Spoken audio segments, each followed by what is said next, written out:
Accompagnateur Bonheur présente Anthony Rives, coach de vie.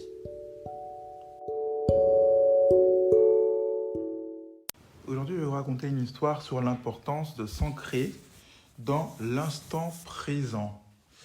C'est l'histoire de la brique.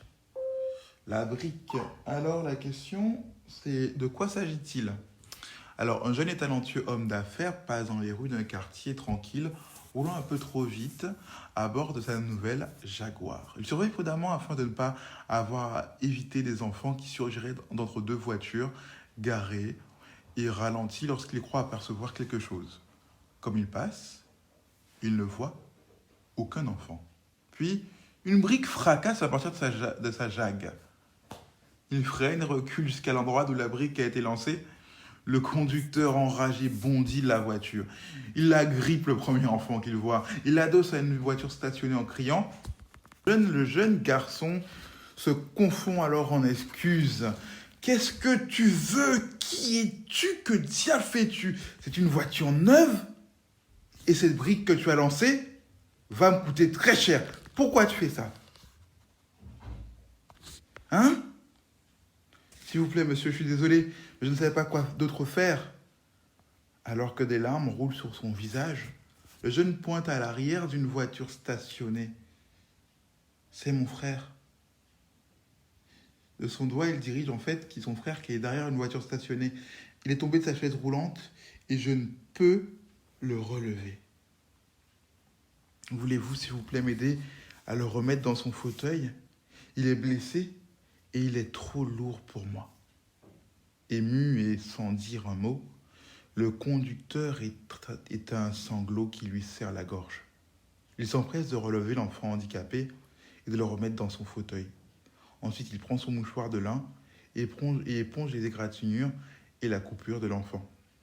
Après un examen rapide, il voit que le gamin est ok, tout va bien. « Merci, que Dieu vous bénisse. » Trop remué pour répondre, l'homme regarde simplement le petit pousser la chaise de son frère sur le trottoir jusqu'au bout de la rue. Il se tourne lentement vers sa Jaguar. Les dommages sont très apparents. Or, le conducteur n'a jamais fait réparer la portière abîmée. Il l'a gardée pour se souvenir de ce message. On passe souvent à travers la vie d'une aussi grande vitesse que quelqu'un doit nous lancer une brique afin d'avoir notre attention. Il est donc important d'être à l'écoute dans la vie de ce qui nous entoure.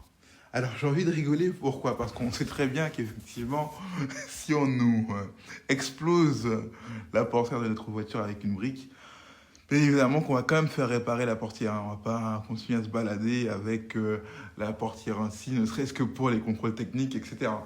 Donc voilà, mais vous avez compris que c'est une histoire fictive pour nous faire comprendre que là dans la vie, il faut prendre le temps de s'ancrer dans le moment présent, de profiter, de faire attention aux autres et à leurs besoins aussi parfois, tout en faisant attention à nos besoins.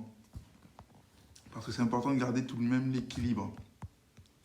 Donc là, c'était vraiment un podcast dans une histoire, dans cette idée, de nous aider à rester ancrés aussi dans le moment présent, à ne pas chercher à rouler trop vite dans la vie, à aller à toute vitesse, parce qu'on manque des choses, on manque des moments, on ne se délecte pas des occasions, on n'en profite pas pleinement, et c'est bien dommage. Et on rate parfois des opportunités précieuses pour notre vie, et ce qui crée parfois en nous des regrets aussi qui peuvent malheureusement parfois être justifiés. Autant des fois on n'est pas responsable de ce qui arrive à d'autres, mais autant des fois on aurait pu les éviter si on était plus attentif, et si on voyait plus loin que le bout de notre nez, en n'étant pas trop égoïste. Et là, c'est vraiment la leçon à tirer de ce podcast, s'ancrer dans le moment présent, être attentif aux besoins des autres et à nos besoins pour pouvoir bien vivre sa vie et bien sûr être heureux et vivre avec le moins de regrets possible. C'était Accompagnateur Bonheur pour vous servir comme toujours.